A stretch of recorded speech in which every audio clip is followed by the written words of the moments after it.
শয়তানের বিল, অভিশপ্ত আত্মার আর্তনাদ। উপস্থাপনায় সিয়াম সরকার, SA স্টুডিও। ওয়েলকাম ব্যাক শ্রোতা বন্ধুরা, আপনারা শুনছেন SA স্টুডিও প্রেজেন্টস শয়তানের বিল। আমি আপনাদের সাথে আছি সিয়াম সরকার। বন্ধুরা, পৃথিবীটা যতটা আমরা চোখে দেখি তার চেয়েও অনেক বেশি রহস্যময় আর ভয়ঙ্কর অন্ধকার এর গভীরে লুকিয়ে আছে। কিছু জায়গা থাকে যেখানে পা রাখা মানেই নিজের মৃত্যুকে দাওয়াত দেওয়া। আজ শোনাব উত্তরের সেই কুখ্যাত বিলের কথা, যেখানে একবার কেউ হারিয়ে গেলে সে আর মানুষ হিসেবে ফিরে আসে না। নিজের চারপাশটা একবার দেখে নিন, কেউ আপনার পেছনে দাঁড়িয়ে নেই তো? চলুন শুরু করা যাক। ঘটনাটা বছর 5 আগের। আমি, রাজীব আর ফাহিম, আমরা তিনজন ছিলাম খ্যাপাটে রক্ত আর অদম্য সাহসের কিশোর। শহর থেকে কয়েকশো মাইল দূরে সেই বিলের কথা শুনে আমাদের রোমাঞ্চ জেগেছিল। গ্রামবাসী আমাদের বারবার হাত জোড় করে মানা করেছিল, বলেছিল, ও পথে যাবেন না বাবুরা, ওটা মানুষের জায়গা নয়, ওটা ইবলিসের আস্তানা। আমরা হাসি মুখে তাদের কথা উড়িয়ে দিয়ে দুপুরবেলা নৌকায় উঠলাম। বিলের পানি ছিল কুচকুচে সবুজ, যেন কেউ সেখানে বিষ ঢেলে দিয়েছে।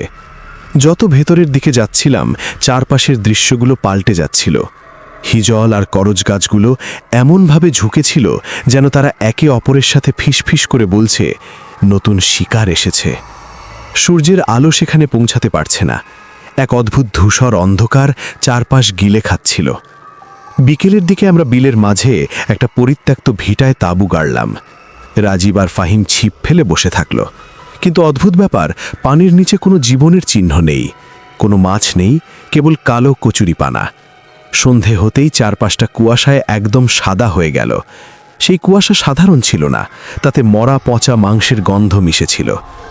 হঠাৎ নদীর ওপার থেকে ভেসে এলো সেই শব্দ। প্রথমে মনে হলো কোনো শিশু কাঁদছে, কিন্তু পরক্ষণেই সেটা পাল্টে গেল এক বীভৎস আর্তনাদে। মনে হলো শত শত মানুষ একসাথে নরকের আগুনে জ্বলছে আর বাঁচার জন্য চিৎকার করছে। রাজীব আর ফাহিম ভয়ে কেঁপে কেঁপে তাঁবুর কোণে কুঁকড়ে গেল। তাদের চোখ দুটো উল্টে যাচ্ছিল। আমি কেমন যেন এক ঘোরের বশবর্তী হয়ে তাঁবুর বাইরে বেরোলাম। বিলের মাঝখান থেকে একটা বিশাল আকৃতি উপরে উঠে আসছে। আমি টর্চ জ্বালালাম।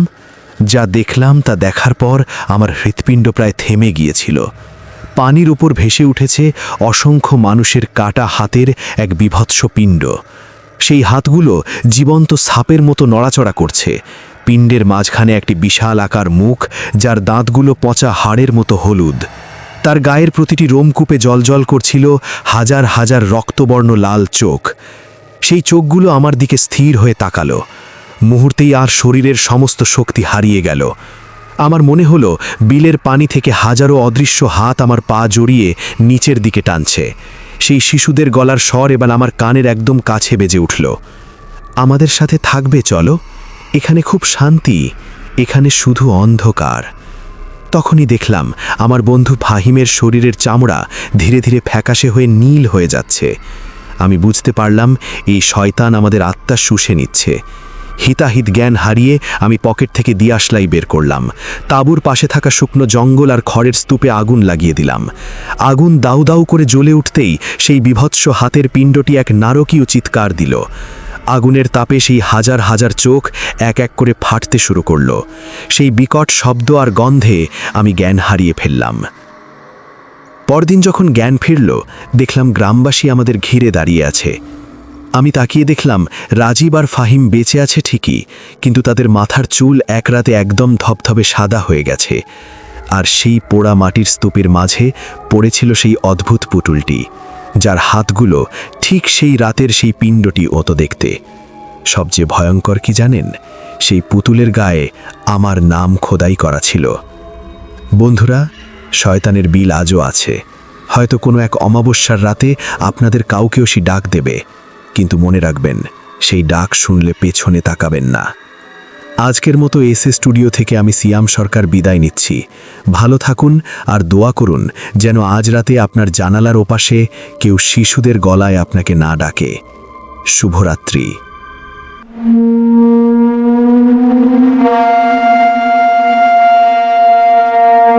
কিন্তু বন্ধুরা, ভাবছেন গল্পটা এখানেই শেষ?